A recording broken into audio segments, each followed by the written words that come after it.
Assalamualaikum dan salam sejahtera. Saya Luqman Muhammad. Malam ini anda bersama dengan kami untuk Utama TVS dan rakan penyampai saya adalah Dan saya Odlin Katherni. Ini antara tajuk-tajuk utama malam ini. Mayat wanita yang disambar buaya ketika mandi di Sungai Peking, Tinjar Baram berjaya dijumpai. Kluster Kampung Binyu diisytihar di daerah Kuching hari ini yang dikesan melibatkan majlis perkahwinan di Kampung Binyu, Jalan Tanjung Bako. Masyarakat di luar bandar harus saling mengingati akan kepentingan untuk mematuhi prosedur operasi standard menentang wabak COVID-19. mayat wanita yang disambar buaya ketika mandi di Sungai Peking, Tinjar Baram berjaya dijumpai kira-kira jam 10.30 pagi Sabtu. Mangsa dikenali sebagai Runyan Tempan dijumpai penduduk kampung pada jarak lebih kurang 100 meter dari jeti Rumah Panjang Metis Tepa. Operasi telah dijalankan oleh penduduk kampung seawal pukul 7 pagi. Jadi semasa operasi penyelamat dijalankan, didapati mayat ditemui pada jarak lebih kurang 100 meter dari lokasi mangsa dilaporkan dibaham di jeti berdekatan itu. Jadi mayat yang dijumpai itu memang disahkan mangsa lah dan berada dalam keadaan yang baik, iaitu tiada anggota badan yang hilang lah. Jadi selepas itu operasi ditamatkan dan diserahkan kepada pihak polis untuk tindakan selanjutnya. Anggota badan mangsa masih lengkap ketika ditemui, namun mempunyai kesan luka di lengan kanan dan kening kanan di muka. Susulan penemuan mayat mangsa terbabit, operasi mencari dan menyelamat SAR ditamatkan pada jam 11.30 pagi. Dalam kejadian pada Jumaat, mangsa dikatakan mandi di sungai tersebut bersama anaknya. Semasa anaknya naik ke darat untuk mengambil baldi, mangsa dilihat telah dibaham buaya oleh penduduk yang berada di kawasan sekitar tersebut. Baik, sebanyak 6 buah rumah panjang di sepanjang ulu Sungai Sebawah Bintulu menerima alat pemadam api daripada Jabatan Bomba dan Penyelamat Malaysia Sarawak. Pengarahnya Kirudin Drahman antara yang turut serta dalam operasi pengagihan alat pemadam api tersebut bersama pasukan Bomba Zon Bintulu dengan menggunakan pengangkutan air. Operasi tersebut adalah bukti komitmen pihak Bomba dalam memastikan keselamatan masyarakat termasuklah yang tinggal di kawasan luar bandar. Jadi apa yang kita lihat pada hari ini, saya bersama dengan Ketua Zon, Ketua Balai di kawasan ini, bersama Ketua Sukarela, kita menyantuni masyarakat penduduk rumah panjang sepanjang sungai Sebawah ini untuk kita agihkan alat api ini sebagai tanda komitmen Jabatan Bomba dalam operasi perlindungan kebakaran. Bukan saja kita sampaikan di peringkat bandar, di bahagian, tapi di hulu sungai kita masih juga melibatkan penglibatan kita lah. Kirudin sekali lagi mengulangi pentingnya tindakan di peringkat awal jika berlakunya kejadian kebakaran. Ia mampu mencegah kemusnahan sepenuhnya. Daripada 16 kes kebakaran yang melibatkan rumah panjang pada tahun 2020, sebanyak 6 berjaya diselamatkan susulan tindakan proaktif penduduk pada peringkat awal. Okey, kalau kita lihat analisa, sebab pada tahun 2019 kita mencatat 21 kes kebakaran rumah panjang. Dan kalau lihat dari segi 5 tahun ke belakang ini, kebanyakan peningkatan kebakaran rumah panjang di Sarawak. Maknanya dalam setahun, kurang-kurang ada dalam sebulan, kurang ada 2 rumah panjang terbakar. Dan average 26 2019 dan 2019 21. Pada tahun 2020 mencatatkan 16, dan daripada 16 kes kebakaran ini Badan Desa kita buat 6 rumah ini terbakar terlibat, tapi dapat mereka selamatkan. Apabila mereka bertindak, mana ada program community, program CERT, Community Emergency Response Team, mereka berjaya menandangi api pada peringkat awal. Kluster Kampung Binyu diisytihar di daerah Kuching yang dikesan melibatkan majlis perkahwinan di Kampung Binyu, Jalan Tanjung Bako. Kluster ini dikesan apabila 3 individu bergejala yang menjalani saringan COVID-19 di fasiliti kesihatan di Kuching dan Bintulu didapati positif pada 30 Mac 2021. Hasil siasatan katanya mendapati kes-kes ini mempunyai sejarah menghadiri majlis perkahwinan di kampung tersebut. Keseluruhan sebanyak 37 kluster jangkitan COVID-19 masih aktif dengan 14 kluster melaporkan penambahan kes, manakala 23 kluster tidak ada penambahan kes. Sementara itu, Sarawak merekodkan 290 kes jangkitan COVID-19 baru pada Sabtu dengan 1 kematian dilaporkan di Bintulu. Ini menjadikan jumlah keseluruhan kes positif COVID-19 di Sarawak meningkat kepada 17,135 kes, manakala jumlah keseluruhan kematian meningkat kepada 113 orang. Mengenai kes kematian ke-113 yang dilaporkan, ia melibatkan seorang lelaki tempatan berumur 50 tahun yang mendapat rawatan di Hospital Bintulu. Kes disahkan meninggal dunia pada 29 Mac 2021 dan ujian RT-PCR yang diambil pada 30 Mac didapati positif pada 2 April 2021. Masyarakat di luar bandar harus saling mengingati akan kepentingan untuk mematuhi prosedur operasi standard SOP menentang wabak COVID-19. Menurut Timbalan Ketua Menteri Datuk Ahmad Douglas Ugah, kes positif COVID-19 masih banyak berlaku khususnya dari kawasan luar bandar. Menerusi pemerhatian Jawatankuasa Pengurusan Bencana Negeri JPBN Sarawak juga, kebanyakan kes meningkat apabila berlakunya aktiviti sosial di rumah panjang atau kampung. Bagaimanapun rakyat, saya ingin memberitahu kepada rakyat sekali lagi, kita harus berjaga-jaga. Karena baru-baru ini banyak kluster-kluster yang timbul adalah kerana social gathering, funeral, kahwin, majlis untuk bagi farewell dan majlis-majlis keluarga.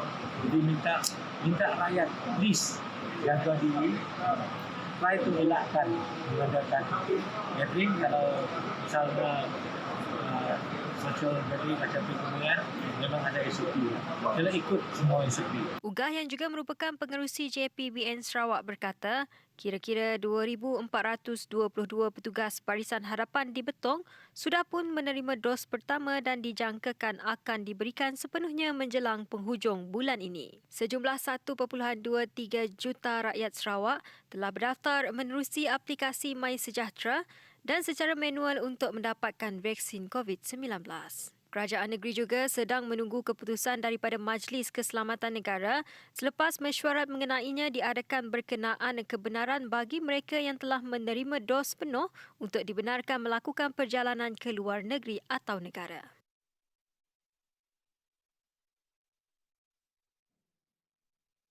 Sementara itu, penduduk di Serian turut digesa untuk mendaftar nama bagi program vaksinasi COVID-19 kebangsaan melalui saluran-saluran yang telah disediakan. Jika dilihat kepada jumlah terkini, masih ramai penduduk di Serian yang belum mendaftar. Mesyuarat yang lepas kita telah dimaklumkan tanpa mengambil kira jumlah yang berdaftar melalui MySejahtera cuma dalam 50% macam tu.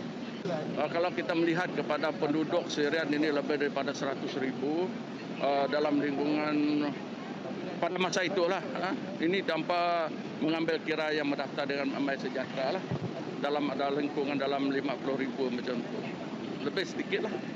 John Ilus berkata demikian setelah merasmikan program Info on Wheels anjuran bersama Jabatan Penerangan Negeri serta pejabat daerah dan juga pejabat kesihatan negeri. Ia bertujuan untuk menghebahkan kepada masyarakat setempat berhubung kepentingan pengambilan vaksin. Program atau proses pendaftaran vaksinasi COVID ini harus dipanjangkan kepada masyarakat umum.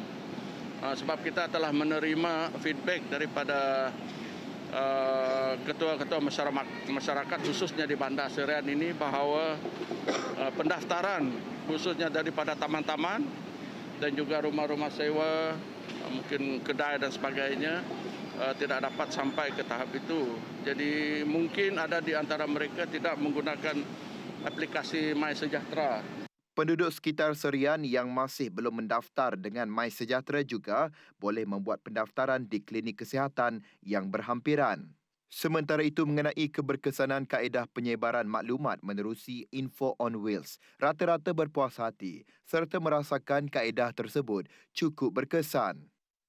Memandangkan macam mereka untuk guru, so benda tu risalah dengan poster tu yang pentinglah pakai lekat dekat kelas supaya nemia dapat nanggalah apa yang kerjaan dah padah dengan kita tu supaya kita tu lebih sedar lagi yang vaksin tu bukannya jahit pun.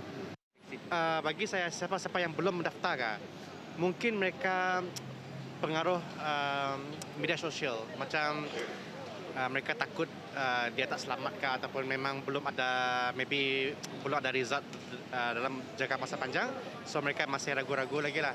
Saya rasa macam itulah. Nasihat saya dengan semua orang adalah supaya mendaftarlah sebab benda ni bukannya benda tak bagus, ya benda bagus. And then Penularan COVID-19 sejak setahun lalu banyak memberi impak kepada semua lapisan masyarakat termasuk sektor perniagaan. Untuk merancakkan semula sektor itu, kerajaan meneruskan inisiatifnya dengan melaksanakan program Malaysia Prihatin menerusi beberapa siri penerangan yang diadakan secara berperingkat di seluruh Malaysia.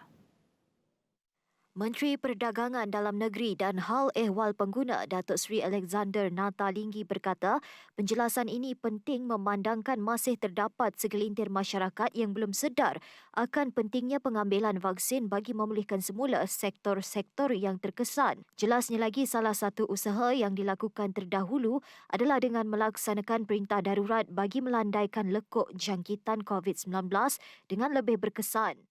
Kalau kita ambil contoh mengapa perlunya darurat ataupun ordinan kita ini. Jadi tadi saya buat keterangan darurat ini adalah bukan public order darurat, bukan darurat politik, cuma darurat yang diperlukan supaya kita ada kuasa yang kita boleh gunakan untuk kita menangani masalah COVID-19 ataupun bagi kita menguruskan bagaimana kita melawan masalah COVID-19 ini. Dan tadi saya buat keterangan kita telah ada 5 ordinan yang kita gubal yang diperlukan untuk kita menangani masalah COVID-19 ini.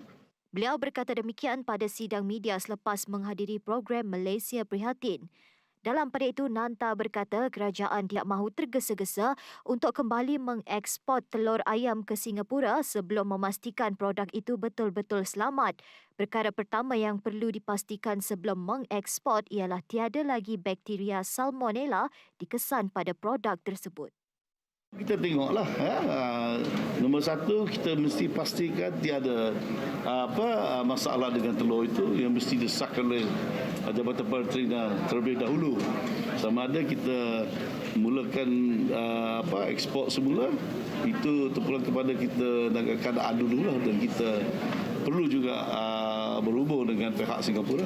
Ya, tetap akan tergesa-gesa lah buat untuk keselamatan pengguna. Okey. Dilaporkan baru-baru ini Agensi Makanan Singapura mengarahkan beberapa pengimport untuk menarik balik telur dari Linggi Agriculture di Malaysia selepas mengesan adanya salmonella dalam produk terbabit. Dahulunya pusat kraftangan di Bandaraya Miri meriah dengan kehadiran pelancong yang tidak pernah putus. Namun, setelah negara berdepan dengan penularan COVID-19, situasinya kini berbeza sehingga mengakibatkan pendapatan peniaga terjejas. Bagi salah seorang peniaga, Caroline Payalawai, apabila kurang menerima kunjungan pelancong ke pusat berkenaan, dia kini lebih selesa menjual secara atas talian bagi menjana pendapatan. Okay, jualan untuk masa ini memang agak menurunlah sedikit. Even though because of the pandemic lah, mungkin sebab the pandemic, okay, for us sebagai usahawan, bersabarlah seperti biasa bersabar. So alternatif untuk menaikkan jualan, alternatif saya biasanya saya akan guna itu Facebook, melalui Facebook ataupun WhatsApp. At least kawan-kawan tahu kan, because sekarang pelancong pun tak banyak. So all we need to do now is depend on the local je. James Wan yang menjual anyaman kraftangan Sarawak turut mengakui perkara yang sama. Jualan secara fizikal telah menurun hampir 90% menyebabkan dirinya kini lebih selesa menggunakan media sosial untuk memasarkan produknya. Memang jumlah pelanggan kita telah jatuh hampir 90% lah. Tetapi banyak di antara peniaga-peniaga di sini mempunyai saluran marketing yang lain daripada walk-in customer. Contoh dia, banyak mereka di sini menggunakan online platform untuk berjual.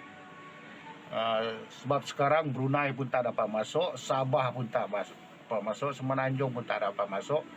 So, daripada tunggu mereka datang ke sini, kita memasarkan produk kita secara online.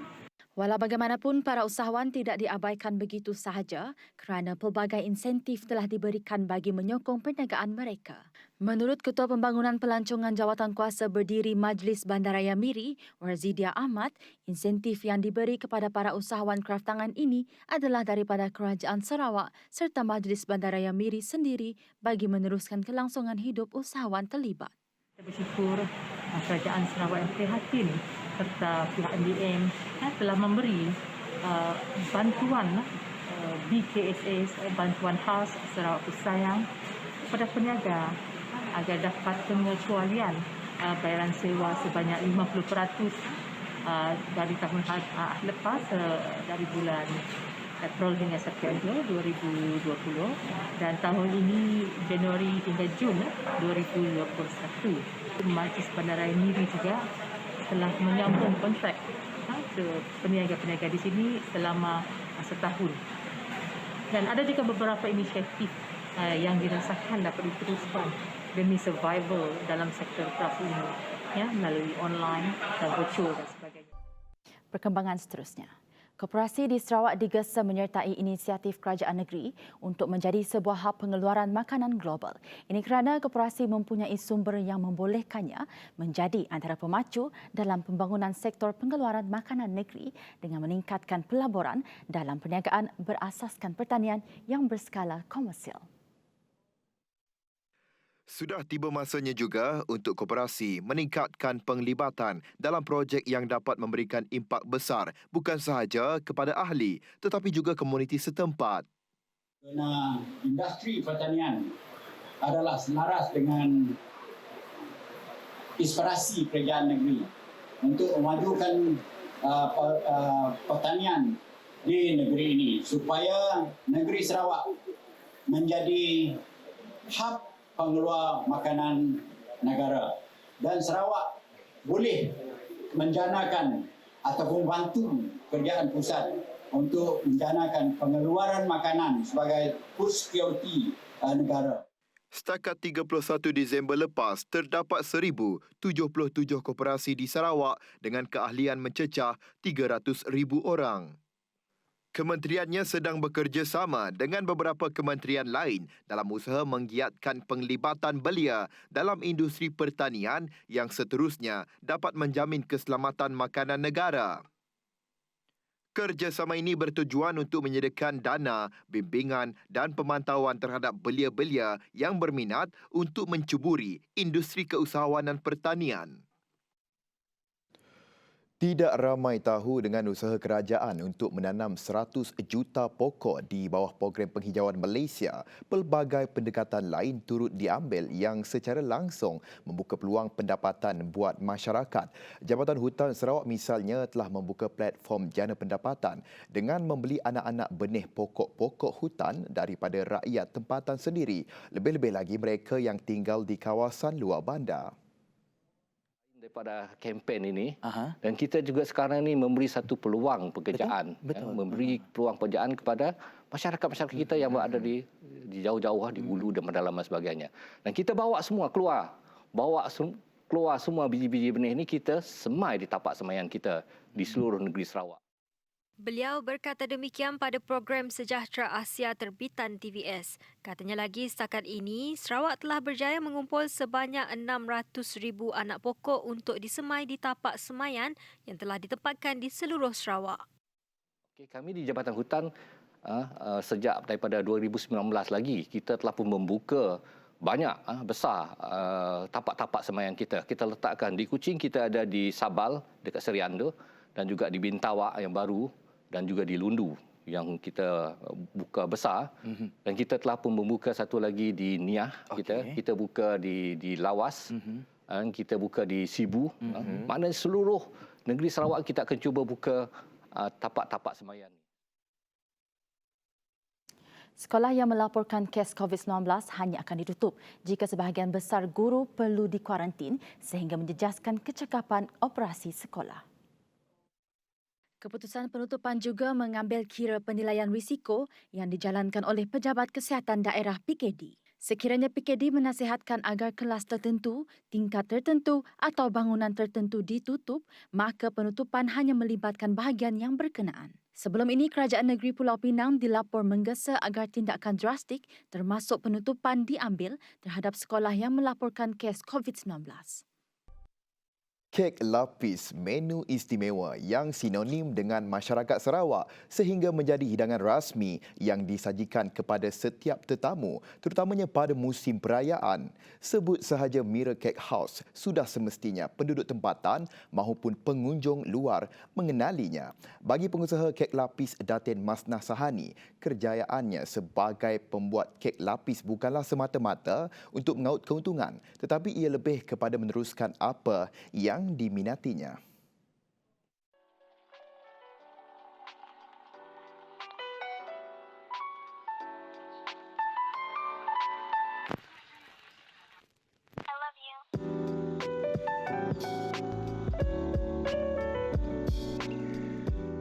Mula menghasilkan kek lapis sejak 2007, beliau pernah bersengkang mata menghasilkan 100 biji kek dalam masa 3 hari sahaja. Bagaimanapun beliau tidak menganggap ia sebagai satu beban. Waktu hari Warna Raya nak, tinggal beberapa hari lagi Warna Raya dalam 3 hari 4 hari ke. Pekerja makcik dah semua kerja. Adanya nak raya nak dengar lagu raya pun dah artis tertentu dah nak pulang. Order banyak lagi, belum ada lagi beratus order. Dia orang dah balik. Aduh, jadi paksalah makcik pun mula tiap hari mula.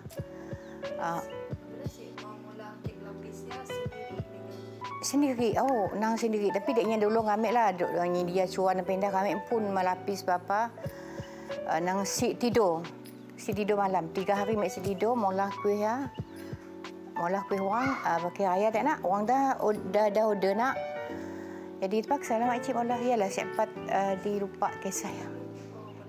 Selain berkecimpung dalam bidang pembuatan kek lapis, beliau terlebih dahulu dikenali sebagai pembuat kuih-muih tradisional. Kek lapis tu kami nang ada mula kek lain lah, tradisional dulu. Kek lapis tu kami sambilan pakai raya aja dulu lah. Kek bingka palu, bingka lapis, keripap macam-macam nang macam-macam jenis tradisional kami mula dulu. Siapa sangka dengan hanya menghasilkan kek lapis sehingga membawa nama Mira Cake House sebagai sebuah jenama besar di Sarawak telah membawa tuah kepada beliau sehingga kan menerima permintaan yang tidak pernah putus dari pelanggannya. Kami Nur Putri, kami start kerja pada tahun 2013. Bekerja dengan Mira Cake House, kami berkembang mula kami kerja di Laroh rumahnya. Laroh membuat biskut lah terutamanya. Kami mula-mula bekerja dengan Mak Mok Tok. 2013 mula biskut. Mak Mok Tok jenisnya orang suka menegur dengan baik. Nya macam street lah. Street hal kerjanya street tapi dalam dah luar kerjanya si street. Nya baiknya pernah kami orang bercuti pada tahun 2015. Kami orang bercuti tahun 2015 seramai 4 orang ke 5 orang. Kami orang bercuti diberinya. Mak Mok Toknya suka menolong orang, terutamanya pekerja. Setiap tahunnya akan mula anugerah di Hotel Margareta. last year jaknya mula di Roti Mok. Sebab PKP, dia terpaksa mula di Roti Mok lah. Kini, Mira Cake House memiliki 7 cawangan di Sarawak dan 1 di Semenanjung, Malaysia. Antara perasa yang menjadi kegilaan ramai adalah kek lapis Mensia Dolok Marik. Bagi pelanggan kek lapis Mira Cake House, tidak sah jika tidak menjadikannya untuk dijadikan buah tangan. Boleh datang situ juga, boleh coba tempat tu. Sebab banyak orang Sarawak Madas situ nang base juga tempat tu. So boleh datang singgah situ. So banyak pilihan juga kek situ, banyak orang Madas nang base lah. Boleh bawa buah tangan mun siapa mau pergi Semenanjung juga. Seperti perniagaan lain, syarikat kek lapis itu turut menerima tempias ekoran penularan pandemik COVID-19 apabila kurang mendapat tempahan untuk perayaan tahun ini. Untuk sambutan perayaan tahun ini agak kurang sebab COVID-19. Jadi kepada customer yang selalu pergi ke sini, bagilah sambutan kepada kita orang. And then untuk kalau biskut kita orang tak habis, kek kita orang tak habis, kita akan bagi sedekahlah dekat orang. Nak mau rezeki kan kita yang menentukan. Kita tu hanya usaha ya. Usaha aja apa nama tu orang tak mohon Tuhan kita si beri rezeki kita pun tongsik kita jadi kita tu nak mungkin Tuhan yang membagikannya. Kita hanya usaha. Kita memanglah setiap kita wanita tu inginlah kata orang kesenangan nak kekayaan. Tapi si tahulah kena kami sampai ke tahap tu. Yalah mungkin kita tu suka bersedekah, mungkinlah yang paling kami amalkan dalam hidup kami. Kek Lapis Sarawak adalah signature untuk produk negeri Sarawak. Jika para pengunjung yang datang ke negeri Sarawak tidak sah membawanya sebagai buah tangan. Lihat saja lapisan dan warnanya digabungkan begitu menarik dan cantik. Jika memakannya tidak terkata enak rasanya. Tidak lengkap mun orang Sarawak, saya ada kek lapis macamnya juga. TV Sarawak, saya ada kita orang semua. Saya Merasuji bersama dengan juru kamera Zain Hashim melaporkan TVS.